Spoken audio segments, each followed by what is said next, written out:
बहुत समय पहले की बात है। एक गांव में हरिया नाम का एक गरीब किसान अपनी पत्नी गौरी और बेटे चिंटू के साथ रहता था। उसका छोटा सा खेत था जहां मुश्किल से खाने लायक अनाज उपजता था। मेहनती होने के बावजूद किस्मत उसका साथ नहीं देती थी। सुनिए जी। हाँ बोलो। घर का सारा खाने का सामान खत्म होने को है। क्या इतनी जल्दी? हाँ जी।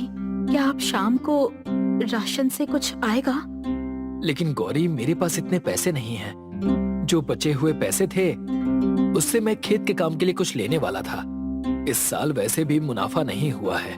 आने वाले साल में भी ऐसा ही रहा तो मुश्किलें और बढ़ जाएंगी। तो फिर खाएंगे क्या? गौरी की बातों ने हरिया को परेशान किया था। हर वक्त गरीबी से लड़ते लड़ते अब वो अंदर से टूट चुका था। घर में खाना नहीं था। इसके अलावा बेटे के पढ़ाई का खर्चा, खेती का बार बार होता नुकसान, ये सब उसकी सहन शक्ति के बाहर था। उसके सामने मानो कोई रास्ता नहीं था। पत्नी के गहने पहले ही बिक चुके थे। उसे लगता था कि भगवान ने उसके लिए कोई खुशी नहीं लिखी है। हे भगवान, इस साल तो मुझ पर अपनी कृपा कीजिएगा, वरना मेरा परिवार सड़क पर आ जाएगा। अपनी कृपा बनाए रखिएगा भगवान, बनाए रखिएगा। बेचारा हरिया दिन ब दिन निराश होता जा रहा था। लेकिन वो कहते हैं ना, भगवान के घर देर है अंधेर नहीं। एक दिन हरिया जंगल में लकड़ियाँ काटने गया। सूरज सिर पर चढ़ाया था। थक कर वो एक पेड़ के नीचे बैठ गया। तभी उसे झाड़ियों से हलचल सुनाई दी। अरे, ये आवाज कैसी? वो चौकन्ना हुआ। उसने पास जाकर देखा तो उसे झाड़ियों के बीच एक सुनहरे रंग का हंस जमीन पर पड़ा हुआ मिला। उसके पंख चमक रहे थे जैसे मानो सोने के हों। हरिया उसे देखकर चौंक गया। उसके लिए वो एक चमत्कार जैसा था। अरे, ये क्या? सोने का हंस, वो भी यहाँ? ऐसा कैसे हो सकता है? हरिया ने उस पड़े हुए हंस को अपनी गोद में उठाया। उसकी हालत बहुत खराब लग रही थी कि तभी उस हंस ने अचानक अपनी आंखें खोल दी और वो मुस्कुराते हुए कुछ बोल पड़ा। कैसे हो मित्र? अरे, ये क्या हो रहा है? डरना मत मेरे मित्र, मैं यहाँ तुम्हारे लिए ही आया हूँ। अगर तुम मुझे अपना लो तो मैं रोज तुम्हें एक सोने का अंडा दूंगा। क्या सोने का अंडा? हंस की बात सुनकर हरिया को अपने कानों पर यकीन नहीं हो रहा था। एक हंस सोने का अंडा देने की बात कर रहा था। ये नामुमकिन था। लेकिन इन सब के बावजूद हरिया उस हंस को अपने घर लेकर चला गया ताकि उस हंस को अपना घर मिले। अरे बाबा, ये सोने का हंस आप कहाँ से लाए? हाँ, ये आपको कहाँ से मिला? जंगल में। लेकिन ये घबराने की जरूरत नहीं, मैं आपके भले के लिए यहाँ आया हूँ। अरे, ये तो बोलता भी है। माँ, अब ये हमारे साथ ही रहेगा। हरिया के साथ आए सोने के हंस ने सबका मन चुटकियों में जीत लिया था। हरिया और उसका परिवार हर रोज उस हंस का ख्याल रखते थे, जिसका फल उन्हें जल्द ही मिलने वाला था।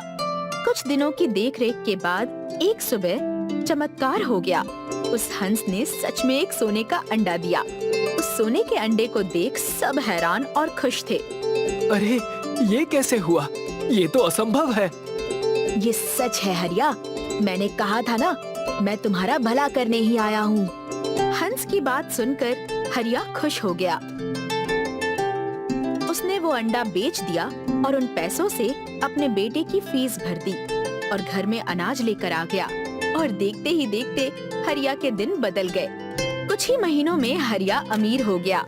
झोपड़ी अब पक्के मकान में बदल चुकी थी। पत्नी ने नए कपड़े, जेवर खरीद लिए। बेटा शहर के स्कूल में पढ़ने लगा। हरिया अब गांव का सबसे प्रभावशाली आदमी बन चुका था। भाई वाह, जिंदगी हो तो ऐसी। कल तक मेरे पास कुछ नहीं था और आज मेरे पास सब कुछ है, सब कुछ। अमीरी का स्वाद चखकर हरिया 7वें आसमान पर जा पहुंचा था। उसका स्वभाव धीरे धीरे बदलता गया। हरिया, मेरे भाई, मुझे पैसों की जरूरत है। इस साल खेती में बहुत नुकसान हो गया, मेरी मदद कर दो। पहली बात तो ये कि अब से तू मुझे साहब बुलाएगा, साहब। और अपनी खेती के बारे में मुझे मत बता। तू तो पिछले 5 साल से नुकसान में चल रहा है। तुझे पैसे देकर मैं नुकसान क्यों झेलूं? इसीलिए अपना ये रोना धोना कहीं और करना। जा यहाँ से। अमीरी के कारण हरिया अब दूसरों से घमंड से बात करता, गरीबों को तुच्छ समझता, जिसके कारण जो पहले उसका दुख बांटते थे अब वही उससे दूर हो गए। एक दिन उसकी मुलाकात एक व्यापारी से हुई। उस व्यापारी ने हरिया से कहा, तुम्हारे पास रोज सोने का अंडा देने वाला हंस है ना? ये कोई साधारण बात नहीं है। सोचो, अगर तुम उसके पेट से सारे अंडे एक साथ निकाल लो तो? हरिया के मन में विचारों की आंधी चल पड़ी। पहले उसने इसे मूर्खता समझा, लेकिन कुछ ही दिनों में वो लालच में इतना डूब गया कि उसने सोचा, अगर हंस के पेट में 100 अंडे हुए, फिर तो मैं एक झटके में करोड़पति बन जाऊंगा। एक रात जब सब सो रहे थे, हरिया ने चुपके से हंस को उठाया और चाकू लेकर उसके पेट को चीर दिया। लेकिन जैसे ही पेट फाड़ा, उसके अंदर कुछ भी नहीं निकला, ना अंडा ना सोना। हंस तड़प कर मर गया। वो जादू टूट गया था। हरिया के चेहरे पर हवाइयां उड़ गई। अरे ये क्या? इसके पेट में तो कुछ भी नहीं है। अरे ये आपने क्या किया? नहीं नहीं, मैंने कुछ नहीं किया। मुझे वो गांव के व्यापारी ने बताया कि इसके पेट से सारे अंडे एक बार में निकाल लूं ना तो मैं करोड़पति बन जाऊंगा, और मैंने वही किया। क्या करोड़पति? ये क्या बोल रहे हैं आप? क्या हो गया है आपको? मुझे माफ कर दो गौरी, मैंने ये जानबूझकर नहीं किया। आपने ये जैसे भी किया हो, लेकिन इसका फल आपको जरूर मिलेगा। इस सोने के हंस के कारण हमारे भाग्य खुल गए थे और आपने इसे ही मार डाला, वो भी अपने लालच के कारण। ये आपने सही नहीं किया, बिल्कुल भी नहीं। ऐसा मत कहो, मुझे माफ कर दो, मुझे माफ कर दो। आपकी माफी का कोई फायदा नहीं है, कोई फायदा नहीं। गौरी की कही बातों ने हरिया को डरा दिया था। देखते देखते दिन, हफ्ते, महीने बीतते गए और सब बर्बाद होने लगा। हरिया की दौलत खत्म होने लगी। गांव वालों ने पीठ फेर ली। हे भगवान, ये सब क्या हो रहा है? इतना सब कुछ पाने के बाद मैं फिर से उस गरीबी में नहीं जी सकता। मैं ये सब नहीं सह सकता भगवान, नहीं सह सकता।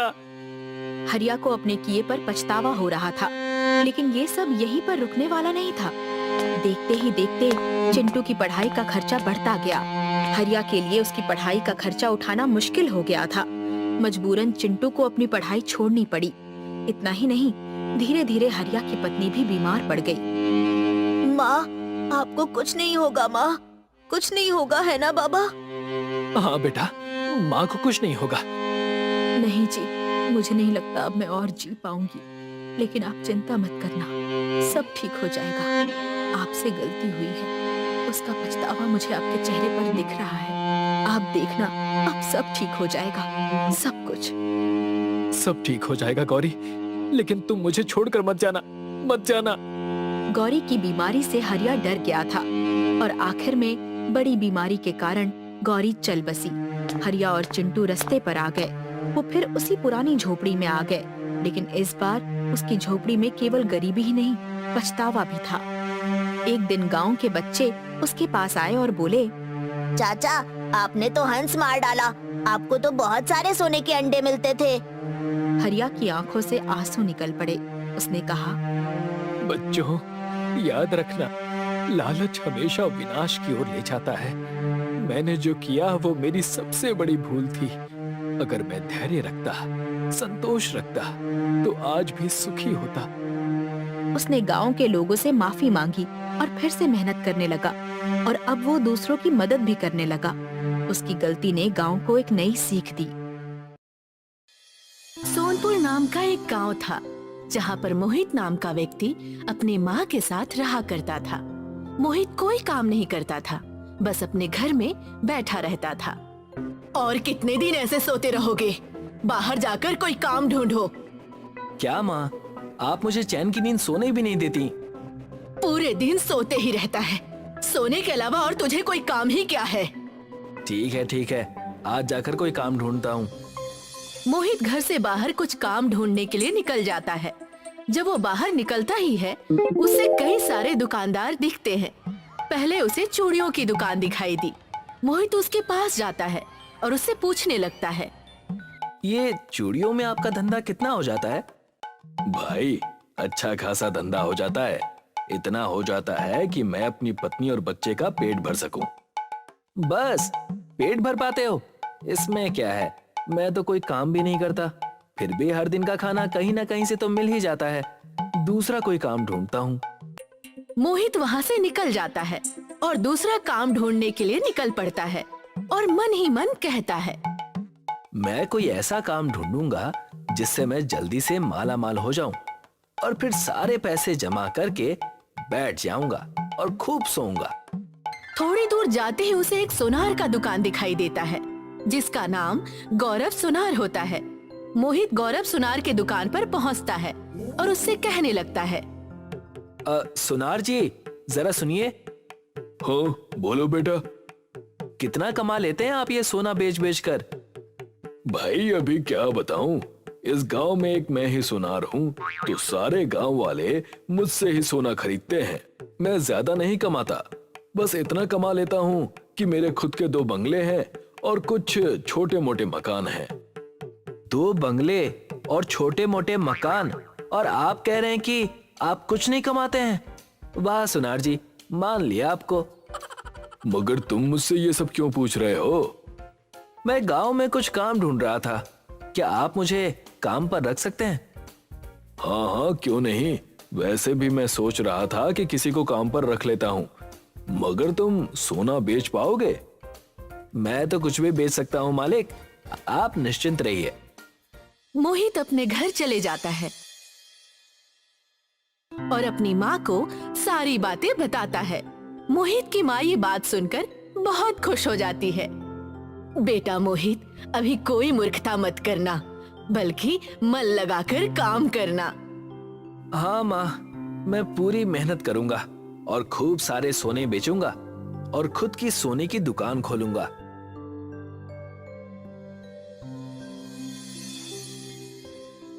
अगले दिन मोहित अपने काम पर पहुंचता है और गौरव सुनार सारे सोने के भाव उसे बता देता है और कहता है, जितना ज्यादा सोना तुम बेचोगे उतना ज्यादा मुनाफा तुम्हें मिलेगा, तो खूब सारे सोने बेचने में तुम लग जाओ। दोपहर का वक्त हो गया है और गौरव सुनार का खाना खाने का वक्त हो जाता है। सुनो, मैं खाना खाने जा रहा हूँ, जब तक मैं आता हूँ तब तक ये दुकान संभालो। जी जी, आप बिल्कुल चिंता मत कीजिए। सुनार अपने घर खाना खाने चला जाता है और थोड़ी ही देर में वहाँ पर एक ग्राहक आता है और मन ही मन मोहित सोचता है कि अगर मैं ज्यादा सोना बेचूंगा तो मुझे ज्यादा पैसे मिलेंगे, इसलिए मैं कम पैसों में सोना बेचना शुरू करता हूँ। ग्राहक कई सारे सोने को कम पैसों में खरीद लेता है और थोड़ी देर के बाद गौरव सुनार दुकान पर वापस आ जाता है। यहाँ के सारे सोने कहाँ चले गए? वो तो मैंने बेच दिए। इतने सारे सोने, वो भी इतनी जल्दी कैसे बेच दिए तुमने? आप ही ने तो कहा था कि जितना ज्यादा बेचोगे उतना मुनाफा मुझे मिलेगा, इसलिए मैंने कम पैसों में ज्यादा सोना बेचा। क्या? अरे मूर्ख, ये तुमने क्या कर दिया? इतना बड़ा नुकसान! निकल जाओ अभी, निकल जाओ यहाँ से। गौरव सुनार उसे अपने काम पर से निकाल देता है और दुखी होकर जंगल के तरफ निकल जाता है। ये सुनार अपने आप को समझता क्या है? हाँ? देखना, मैं भी एक दिन सुनार की दुकान खोलूंगा। वो जब ये कहीं रहा होता है तभी वहीं पे एक संत उसे आईने लिए हुए खड़े मिलते हैं और उनके पास जो छड़ी और आईना रखा था वो सारी चीजें सोने की थी। क्या हुआ बेटा, तुम इतने परेशान क्यों हो? संत जी, आज मुझे मेरे मालिक ने काम पर से निकाल दिया, इसलिए मैं इतना परेशान हूँ। कोई बात नहीं बेटा, ये जीवन ऐसे ही चलता है, कभी खुशी और कभी गम, यही असल जीवन की रीति है। जी, आप शायद सही कह रहे होंगे। ये आईना बड़ा ही अनोखा दिखाई पड़ता है। हाँ बेटा, ये आईना और ये छड़ी हमेशा मेरे साथ रहती है। ये कोई ऐसा वैसा आईना नहीं है। अगर इस आईने पर होकर सूरज की किरणें जिस किसी भी वस्तु पर पड़ती हैं, वो सारी चीजें सोने की हो जाती हैं। ये सुनकर मोहित आश्चर्यचकित हो जाता है और मन में सोचता है कि अगर मैं इस आईने को चुरा लूं तो आराम से कोई भी चीज सोने में बदल सकता हूँ। मैं इसे लेके भाग जाता हूँ। संत जी, क्या मैं ये आईना देख सकता हूँ? हाँ बेटा, क्यों नहीं। जैसे ही संत उसे वो आईना देते हैं, मोहित आईना लेकर वहाँ से भाग जाता है और संत उसका पीछा नहीं करते बल्कि उसके ऊपर हंसते हैं। मुझे मेरी छड़ी के बारे में बताने तो देते। छोड़ो, तुम वापस जरूर आओगे, मैं जानता हूँ। मोहित उस आईने को लेकर घर आ जाता है और उस आईने को छुपा देता है।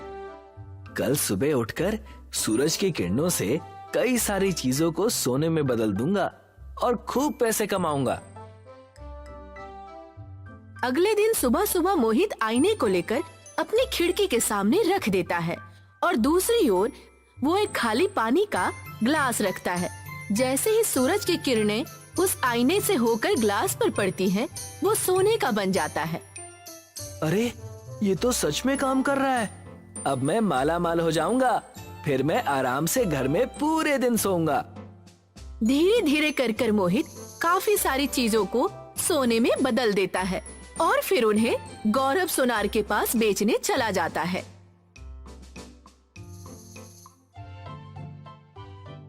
अरे, तुम यहाँ क्या कर रहे हो? इतना बड़ा नुकसान कराकर अपना मुंह मुझे फिर से दिखाने की तुम्हारी हिम्मत कैसे हुई? मैं तो आपके फायदे की बात करने आया था।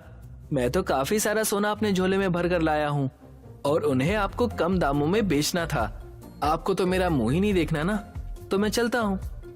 रुको रुको, क्या बात कर रहे हो? सच में तुम मुझे कम पैसों में सोना बेचोगे? बिल्कुल, मगर एक शर्त पर। तुम्हें मुझसे हर दिन सोना लेना होगा। पैसों के साथ साथ आपको अलग अलग प्रकार की छोटी वस्तु देनी होगी। जिस किसी भी वस्तु को आपको सोने की बनवानी हो। गौरव सोनार उसकी ये बात मान लेता है और सोने को कम भाव में लेकर थोड़े सामान मोहित को देने लगता है, जिससे मोहित सोने में बदलने लगता है। देखते ही देखते मोहित खुद की एक सोनार की दुकान खोल देता है और उसका नाम मोहित सोनार रखता है। मैंने तो कम समय में काफी पैसे कमा लिए हैं, मगर इतनी रकम काफी नहीं है मेरी पूरी जिंदगी का खर्चा उठाने के लिए। एक तो वो आईना बड़ा ही छोटा है, सिर्फ छोटी ही चीजें सोने में बदलती हैं। एक काम करता हूँ, एक बड़ा आईना लेता हूँ, उस पर इस सोने बनाने वाले आईने को इस्तेमाल करता हूँ। फिर बड़ा आईना भी सोना बनाने लग जाएगा और फिर मैं बड़ी चीजों को भी सोने में बदलना शुरू कर दूंगा। मोहित अपने काम से जल्दी ही अपने घर लौट आता है, जिस पर उसकी माँ उससे कहती है, अरे तुम इतने जल्दी दुकान से आ गए, तुम्हारी दुकान कौन चला रहा है? माँ, मैंने दुकान पर नए कामगार लगा दिए हैं, वो सब संभालेंगे। मैं तो घर आराम करने के लिए आया हूँ। बेटा, हम इंसान काम करने के लिए बने हैं, आराम करने के लिए नहीं। हमें पूरे लगन के साथ अपना काम करना चाहिए। मोहित अपनी माँ की बात अनसुना कर देता है और जैसे ही रात होती है वो बड़ा सा आईना ले आता है और उस सोने के आईने को अपनी खिड़की पर रख देता है और उसके ठीक सामने उस बड़े से भी आईने को रख देता है। जैसे ही सुबह होगी, सूरज की किरणें सोने के आईने पर पड़ेंगी और इस बड़े से आईने को भी अपने जैसा बना देंगी। और तो और मुझे सुबह जल्दी उठना भी नहीं होगा।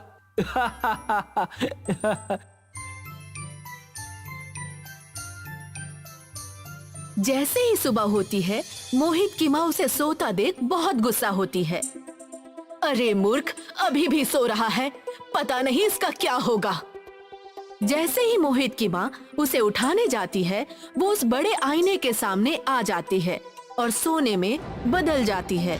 जब मोहित की आंखें खुलती है तो अपनी माँ को इस स्थिति में देख बहुत रोने लगता है। ये मेरी ही गलती है माँ, आप सोने में बदल गई। आप हमेशा मेरा भला ही चाहती थी, मगर मैं सिर्फ आराम करना चाहता था, लालच से भर गया था। मैं अभी जंगल में जाकर उस संत को ढूंढता हूँ। मोहित भागकर जंगल जाता है और उस संत को ढूंढने लगता है। थोड़ी देर बाद उसे वो संत दिखते हैं। और मोहित उस संत के पास जाता है। संत जी, मुझे क्षमा कर दीजिए, मुझसे बहुत बड़ी गलती हो गई। मैं अपने आराम और लालच में इतना अंधा हो गया था कि मैंने आपका आईना चुरा लिया और अभी उस आईने के कारण मेरी माँ सोने में बदल गई है। संत जी, मेरी मदद कीजिए, उन्हें पहले जैसा वापस कर दीजिए ना। बेटा, अगर तुम मेरी बात पूरी सुन लेते तो आज ऐसा ना होता। उस सोने के आईने से सब सोना हो जाता है और इस सोने की छड़ी से वो पहले जैसा। सोने की वस्तु पर इस छड़ी का अंतिम भाग लगाने पर वो पहले जैसा हो जाता है। संत जी, मुझे ये छड़ी दे दीजिए, मैं वादा करता हूँ, मैं आईना और छड़ी दोनों आपको वापस कर दूंगा। संत उसे वो छड़ी दे देते हैं और मोहित घर जाकर उस छड़ी से अपनी माँ को फिर से पहले जैसा कर देता है। माँ, मैं तो डर ही गया था। मैं आपसे वादा करता हूँ, अब से मैं पूरी नेकी और लगन से काम करूंगा। बेटा, मैं भी यही चाहती हूँ, तुम अच्छे से काम करो और फूलो फलो। मोहित संत को आईना और छड़ी दोनों दे देता है और संत उसे माफ कर देते हैं और आशीर्वाद देते हैं।